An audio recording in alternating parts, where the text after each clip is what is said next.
부활에 대한 그러한 말씀을 살펴보고 있습니다. 오늘 저희가 보았던 말씀 20절 말씀을 보면 그러나 이제는 이라는 그러한 말씀으로 시작하고 있습니다. 그러나 이제 어제의 말씀에서 우리가 보았던 것은 만약 예수 그리스도의 부활이 없다라고 하면 우리의 죽은 자의 부활이 없다라고 하면 예수 그리스도의 부활도 없었을 것이요. 또한 우리의 구원과 우리의 모든 것들이 없었을 것이다라는 것이 사도가 어제의 말씀에서 우리에게 말씀하여 주었었는데, 만일 그리스도의 부활, 만일 죽은 자의 부활이 없다면, 그러나 이제는 그리스도께서 죽은 자 가운데서 다시 살아나셨다는 겁니다. 그리스도가 살아나심으로 말미암아 죽은 자의 부활이 없음으로 말미암아 어제는 벌어지는 일이 무엇인가를 우리에게 의미하는 것이 무엇인가를 알려주었다면, 그러나 이제는 그리스도께서 죽은 자 가운데서 다시 살아나심으로 말미암아 우리가 얻은 약속이 무엇인가라는 것을 오늘 말씀에서 우리에게 알려주고 있습니다. 우리가 얻은 그러한 약속이 무엇입니까? 예수 그리스도가 잠자는 자들의 첫 열매가 되셨다라고 우리에게 말씀하고 있습니다. 예수님이 우리의 첫 열매가 되셨습니다. 모든 믿는 성도와 믿게 될 모든 성도, 또한 죽은 모든 성도들에게 예수 그리스도를 믿고 믿음 안에서 죽었던 모든 성도들에게 예수 그리스도가 첫 열매가 되어주셨습니다. 부활에 대한 약속이라는 것이죠. 모든 자는 예수 그리스도 안에서 부활할 수 있다라는 것이 바로 오늘 20절에서 우리에게 주는 그러한 부활에 대한 약속입니다. 그러나 이제는 예수님께서 부활하심으로 잠자는 자들의 첫 열매가 되셨도다. 그렇게 된 그러한 이유가 뭐고 원인이 무엇이겠습니까? 21절과 22절 말씀에서 그 이유를 우리에게 말씀합니다.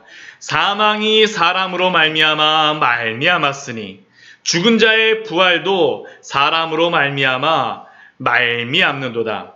여기서 사망이 사람으로 말미암았다라고 하는데, 이것은 바로 아담의 범죄로 인하여서 죄와 사망이 사람 가운데 들어온 것을 의미합니다.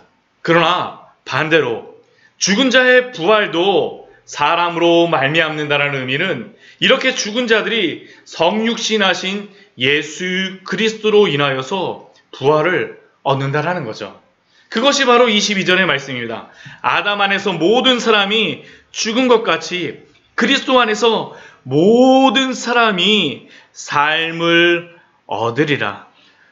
아담 안에서 모든 사람들이 다 죽었지만, 그러나 예수 그리스도 안에서 모든 자가 새로운 삶을 얻으리라. 이것은 다른 게 아닙니다. 아담 안에서 모든 사람들은 연합함으로 말미암아 사망과 죽음이 들어오게 되어졌지만, 예수 그리스도를 믿는 사람들은 예수 그리스도와 연합함으로 말미암아서 예수 그리스도 안에 있음으로 말미암아서 그리스도 안에서 모든 사람이 삶을 얻으리라는 것이죠. 그리스도 안에서 얻을 수 있는 그 놀라운 축복입니다. 그래서 우리가 얻는 모든 것이 다 그리스도 안에 있다라고 신약 성경 우리에게 말씀하죠. 그리스도 안에서 생명을 얻고, 그리스도 안에서 구원을 얻고, 그리스도 안에서 우리가 평안을 얻고, 그리스도 안에서 영원한 소망을 얻고, 그리스도 안에서 부활도 얻습니다. 그리스도 안에서 모든 사람이 삶을 얻으리라. 그리스도와 연합됨으로 말미암아 그리스도 안에서 주어지는 놀라운 약속이며 축복임을 우리에게 말씀하는 것이죠. 그래서 그리스도 안에서라는 게 너무나도 중요합니다. 아담 안에서는 모든 사람이 죽게 되지만 그리스도 안에서는 모든 사람이 삶을 얻으리라. 그 삶을 얻는 그러한 순서가 어떻게 됩니까? 우리 23절과 24절 말씀을 보게 되면 그 부활의 순서를 우리에게 말씀하고 있습니다. 첫 번째는 첫 열매 대신 그리스도가 먼저 부활하는 것이죠. 그러나 각각 자기 차례대로 되리니 먼저는 첫 열매인 그리스도요. 첫 열매이신 그리스도가 부활하셨습니다. 그리고 다음은 무엇입니까? 그리스도가 강림하실 때에 그에게서 붙은 모든 성도들, 그와 연합된 모든 성도들이 부활하게 될 것입니다. 그리고 마지막은 무엇입니까? 예수 그리스도가 그 모든 성도들이 예수 그리스도 안에서 부활한 모든 성도들이 다 부활하였을 때 이제 마지막 심판이 있을 것입니다. 나중에 저가 모든 정사와 모든 권세와 능력을 멸하시고 나라를 아버지 하나님께 바치게 됩니다. 이게 바로 이 모든 역사 가운데 있을 것임을 우리에게 말씀하여 주죠. 25절서부터 28절까지의 말씀에서는 오늘 지금 방금 전에 읽었던 이 24절의 말씀을 더 상세하게 설명하고 있습니다. 우리 25절 말씀 이렇게 말씀하고 있습니다. 저가 모든 원수를 그 발 아래에 둘 때까지 불갑을 왕노릇 하시리니, 예수 그리스도가 부활하신 후에 그냥 계시는 것이 아니라 하늘에서 지금 왕노릇을 하고 계신다라는 겁니다. 모든 원수를 그 발 아래에 둘 때까지 예수님께서는 부활하신 후 하늘에서 이 땅을 다스리는 왕으로서 계십니다. 그리고 마지막 때에는 다스리는 왕이자 심판주로 오셔서 모든 것들을 정복하실 것이죠. 왕노릇하실 것입니다. 그 맨 마지막에 심판받을 것이 무엇입니까? 26절 말씀에서 맨 나중에 멸망받을 원수는 사망이니라.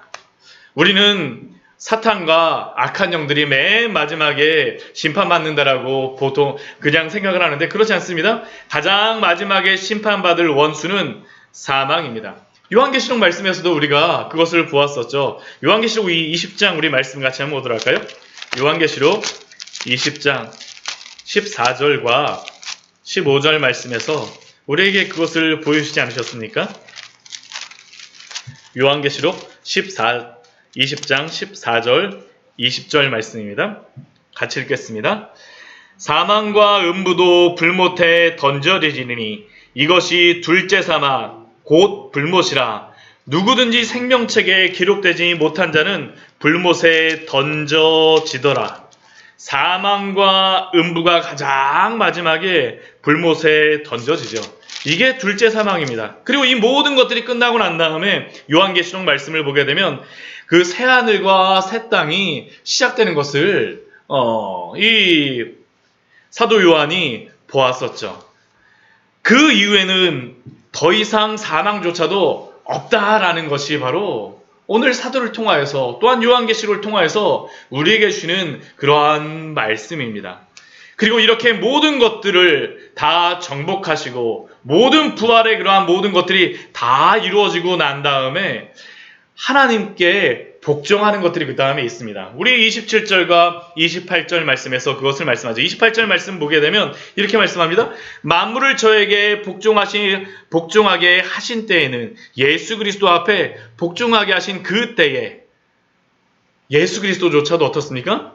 만물을 자기에게 복종하신 이에게 복종케 되리니, 하나님께 복종하시는 그러한 것들을 마지막에 있다라는 거죠. 그래서 어떤 일이 벌어집니까? 하나님이 만유의 주로서 만유 안에 계시려 하심이라. 하나님이 모든 것 위에 모든 것, 만유의 왕이자 만유의 주로서 다스리신다라는 것이 바로 이 모든 역사 속에 이루어질 놀라운 것을 의미합니다. 결국 아담과 하와가 그 불신앙과 죄로 인하여서 하나님께 반역하게 되었지만 그 죄가 이 세상에 들어와서 사망이 시작하고 정령 죽게 되어지지만 예수 그리스도가 그 모든 질서를 다 바로잡으시고 그 처음 창조하셨던 그 처음의 질서로 다 되돌리실 것입니다. 그래서 하나님께서는 이 모든 깨어진 질서와 사망의 회복을 예수 그리스도 안에서 이루시고 하나님의 그 계획을, 하나님의 그 모든 통치를, 모든 회복을, 새 창조를 이룰 것들을 의미하고 있습니다. 이것이 바로 놀라운 그러한 구원과 부활 이후에 있을 그러한 역사입니다. 성경의 그러한 역사이죠. 놀라운 그러한 역사이죠. 이것을 우리에게 약속하고 있는 것입니다. 이것을 보아라. 이것을 보아라. 그렇다면 이러한 놀라운 구원과 부활의 소망, 이 놀라운 역사에 대한 그러한 의식을 갖고 있는, 이러한 지식을 갖고 있는 우리들은 어떻게 살아야 되겠습니까? 29절 이후의 말씀에서는 이제 부활에 대한 그 소망을, 그 역사를 우리에게 알려주었다면, 그 이후의 말씀에서는 우리가 어떻게 살아야 될지를 사도는 우리에게 말씀하고 있습니다. 먼저 29절 말씀은 먼저 사도가 고린도 교회 성도들에게 질문합니다.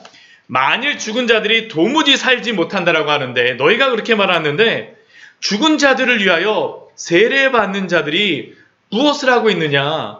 어찌하여 저희를 위하여 세례를 받고 있는가? 이들은 죽은 자의 부활을 부인하면서도 한편으로는 무엇을 하고 있는 겁니까? 죽은 자의 부활을 위하여서 세례를 받았습니다. 죽은 자를 위하여서 세례를 받았어요. 아마 세례 자체에 신비한 효과가 있다라고 이들이 생각을 하였던 것 같습니다. 그러나 죽은 자의 부활을 부인하는 그들에게 죽은 자를 위하여 세례를 받게 하는 것은 무의미한 것입니다. 정말 이율배반적인 그러한 행동이죠. 사도는 그러한 것들이 무의미하다라는 것을 그들에게 말하고 있습니다. 도대체 그 죽은 자의 부활을 부인하면서 왜 세례를 받고 있느냐라는 것이죠. 그리고 이렇게 부활을 부인하며 무의미한 삶을 살아가는 그 고린도 교회 성도들의 삶과 비교하여서 사도는 자신의 삶을 비교하며 설명합니다. 우리 31절 말씀입니다. 형제들아, 내가 그리스도 예수 우리 주 안에서 가진 바 너희에게 대한 나의 자랑을 두고 단언하노니 나는 날마다 죽노라. 여기서 형제들아 하면서 내가 예수 그리스도 우리 주 안에서 가진 바 너희에게 대한 나의 자랑을 두고 단언한다는 의미는 다른 것이 아닙니다. 사도에게 고린도 교회 성도들은 자랑이었었죠. 우리 앞에 그 9장의 말씀에서도 이 고린도 교회 성도들을 통하여서 자신이 사도됨을 인침을 받았다라고 그렇게 자랑스럽게 고백하지 않았습니까? 사도는 고린도 교회 성도들을 자랑합니다. 그 고린도 교회 성도들을 자랑을 앞에 두고 나서 그런데 명확하게 단언을 하죠. 그 단언하는 그 내용이 무엇입니까? 나는 날마다 죽노라 라는 그러한 고백입니다. 나는 날마다 죽노라. 이것은 사도가 현실의 세계에서 실제 삶에서 날마다 죽는 것과 같은 그러한 삶, 자기 부인과 헌신의 삶을 살고 있음을 말하고 있습니다. 나는 날마다 죽는 것과 같이 자기 부인과 헌신의 삶을 살고 있다라는 것이죠. 심지어 그가 이렇게 날마다 죽음을 사는 그러한 삶은 어떠한 삶이냐 하면 예로서 드는 것이 무엇이냐면 32절의 말씀에서 에베소에서 맹수와 더불어 싸웠다라고 말하고 있습니다. 에베소 지역에서 복음을 전할 때에 그 박해를 받고 그 무서운 사람들과 마주하였다는 것이죠. 맹수와 같은 그러한 사람들과 마주하였습니다. 그러한 삶이 날마다 사도는 벌어지고 있다는 겁니다. 그런데 사도는 이러한 날마다 맹수와 같은 사람들과 마주하는 복음을 전함으로 말미암아 자기 부인과 헌신의 삶을 살고 있음에도 불구하고 어떻게 살아갑니까? 날마다 죽는 삶을 살아가요. 날마다 죽는 삶을 살아갑니다. 어떻게 이렇게 날마다 죽는 삶을 살아가겠습니까? 그것이 중요합니다. 우리 32절 뒷부분에 사도가 이렇게 고백하죠. 죽은 자가 다시 살지 못할 것이면 내일 죽을 터이니 먹고 마시자 하리라. 그 이유가 그가 날마다 죽는 삶을 살 수 있었던 원동력은 바로 부활이라는 겁니다. 죽은 자가 다시 살지 못한다라 그러면, 부활에 대한 소망이 없다라 그러면 내일 죽을 터이니 먹고 마시자 하면서 그냥 하루하루 그냥 하루살이처럼 오늘 그냥 먹고 마시는 것에 그냥 빠져서 살아갈 수밖에 없고 그것이 유일한 소망이지만, 그러나 사도는 그렇게 살아가지 않습니다. 왜요? 부활 때문이죠. 나는 오늘도 날마다 죽노라 하며 살 수 있었던 원동력은 바로 죽은 자가 다시 살지 못할 것이다라고 부활을 부인하는 삶이 아니라 오늘 죽어도 영원한 부활에 대한 소망이 있기 때문에 먹고 마시는 것을 목적으로 살아가는 것이 아니라 영원한 부활 소망을 가지고 오늘도 죽을 것 같은 그 삶 속에서도 맹수와 마주하는 그 삶의 여정 속에서도 오늘도 살아간다는 겁니다. 오늘도 힘차게 살아날 수 있다는 거죠. 결국 부활은 내일을 향한 소망뿐만 아니라 오늘을 살아가는 원동력이 된다는 게 바로 사도의 고백이며 이것을 알라라는 것입니다. 고린도 교회 성도들은 지금 만일 죽은 자들이 살지 못한다라고 하면서도 그것을 부인하면서도 무의미하게 세례를 받는 그러한 삶을 살아가고 있지만 사도는 그렇게 무의미하게 살아가지 않습니다. 왜요? 오늘만 살아가는 것이 아니라 영혼에 대한 그러한 부활에 대한 소망이 있기 때문에 날마다 죽는 삶을 살 수 있습니다. 살 수 있습니다. 그래서 고린도 교회 성도들에게 사도는 이렇게 권면합니다. 우리 33절, 우리 34절 말씀 우리 같이 한번 읽어보겠습니다. 속지 말라. 악한 동무들은 선한 행실을 더럽히나니 깨어 의를 행하고 죄를 짓지 말라. 바로 이것입니다. 속지 말라. 악한 동무들은 선한 행실을 더럽히나니. 부활이 없다고 하면서 선한 행실을 행하지 않는 악한 동무에게 속지 말고 그 길을 따라가지 말고 대신 깨어서 의를 행하고 죄를 짓지 말라라는 겁니다. 여기서 깨어 있다라는 그 의미는 술에서 깨라라는 그러한 의미가 이게 있습니다. 깨다라는 게 술에서 깨다라는 그러한 단어인데요. 술 취한 것과 같이 이 세상 속을 살아가는 것이 아니라 무의미하게 살아가는 것이 아니라 정신 바짝 차리고 거룩한 삶을 살아가라는 것입니다. 그 부활을 바라보며 그 부활이 오늘을 살아가는 원동력으로 삼아 예수 그리스도가 통치하시는 그 삶 속에서 오늘도 열심히 살아가라는 것이 바로 사도가 그 고린도 교회 성도들에게 권면하는 그러한 말씀이죠. 그래서 부활은 결코 미래에 대한 소망만을 주는 그러한 말씀이 아닙니다. 부활을 아는 성도들은 오늘을 아무렇게나 살아가지 않습니다. 오히려 부활에 대한 소망이 있기에 그날을 소망하며 그리스도 앞에 설 날을 두려워하며 오늘을 열심히 살아가죠. 이게 바로 사도가 오늘 말씀을 통하여서 이 부활이 주는 그 힘입니다. 이게 바로 부활이 주는 능력이죠. 오늘을 절제하며 부지런히 믿음의 경주를 합니다. 날마다 나를 죽이면서도 이 세상에서 오늘 먹고 오늘 살아가는 것과 같이 이 세상의 삶에 빠져서 살아가지 않습니다. 부활의 소망을 가지고 부활을 바라보며 오늘을 살아가는 그러한 힘이 됩니다.